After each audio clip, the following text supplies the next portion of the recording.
Salut les amis. Alors le sujet de la vidéo du jour est le suivant. Faut-il rester pour les enfants? Après 10 ans de relations communes, je me suis vraiment posé cette question. J'ai deux enfants et je ne voulais pas partir pour eux. Et les raisons étaient les suivantes. J'avais peur que, et j'ai toujours peur d'ailleurs, que ma présence, ou plutôt ma non-présence, les mette en insécurité. De un, insécurité physique et insécurité psychologique. Parce que pour moi, un père est avant tout un repère. Mais les années passant, je me suis rendu compte que ce que j'étais en train de devenir, c'est-à-dire quelqu'un d'aigri, fatigué de la vie, n'ayant plus trop d'ambition ou les cachant derrière des masques,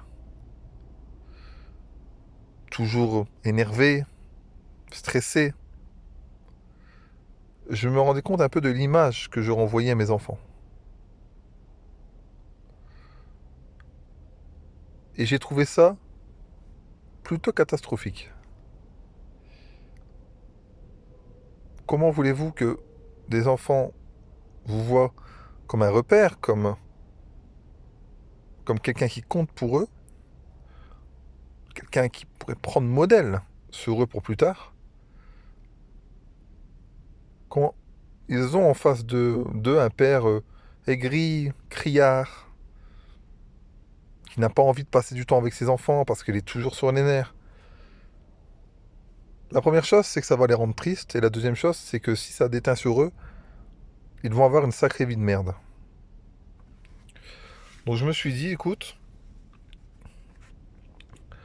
toi, tu aurais aimé avoir quel type de père? Un père que tu vois moins souvent, mais avec qui tu passes de très bons moments. Un père que tu reconnais comme quelqu'un qui a su prendre sa vie en main, même si tu t'en rends pas forcément compte, mais en grandissant, ça veut dire quelque chose, hein, quand on voit son père qui a pas hésité à refaire une formation pour apprendre un nouveau métier, pour changer de région, changer de pays, tout recommencer à zéro. C'est tellement formateur pour les enfants. Avoir un père qui, quand on passe des moments avec lui, est 100% disponible, qui a le sourire. La question est vite répondue, comme dirait l'autre. C'était la deuxième option la plus viable. Le, le plus difficile, ce sont les débuts. Le plus difficile, c'est de se reconstruire. Parce que quand on est en couple, on n'est plus une individualité, qu'on le veuille ou non, même si on est assez libre, on pense pour deux. Les factures, la voiture, la maison, les courses. Donc au départ, cette liberté fait peur. Parce que mal géré, vous pouvez finir SDF, et bien géré, après chacun a ses buts.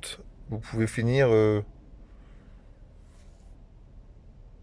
avec un bon travail qui vous plaît, avec une belle maison si ça vous intéresse, mais vous pouvez avoir le meilleur de vos rêves. Ça dépend du caractère de chacun et surtout du fait de rebondir.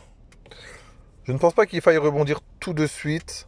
Je pense qu'il faut se laisser un peu de temps. Parler avec ses enfants le plus possible. Leur expliquer et le temps fera son œuvre. J'ai vu beaucoup de couples se séparer et on trouve ça tragique, et un an après, quand elles ont déjà souvent refait leur vie, des fois un autre enfant en route, bon ça c'est le problème de chacun, souvent il y a rarement de déception. Il y a souvent un soulagement, qui est peut-être fin, mais on sent des enfants quand même plus heureux.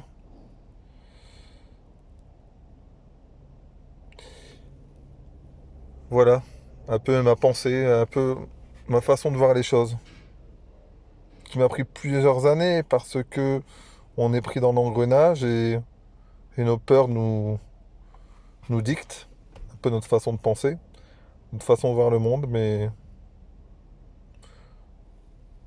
je pense que si on veut vraiment être libre dans la vie, avant l'argent, avant la célébrité, il faut vraiment se mettre face à soi-même, se regarder dans le miroir et vraiment se dire les choses.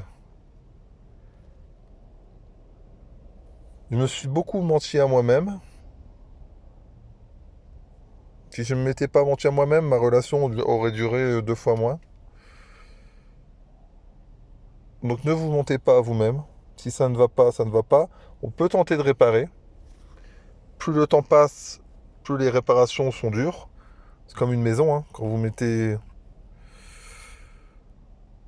du temps à ne pas réparer, la fissure devient de plus en plus grosse, mais c'est toujours possible. Mais après, si ça ne marche pas une fois, 2 fois, 3 fois, si la personne n'y met pas du sien, je pense que pour les enfants, la séparation est inévitable et même conseillée.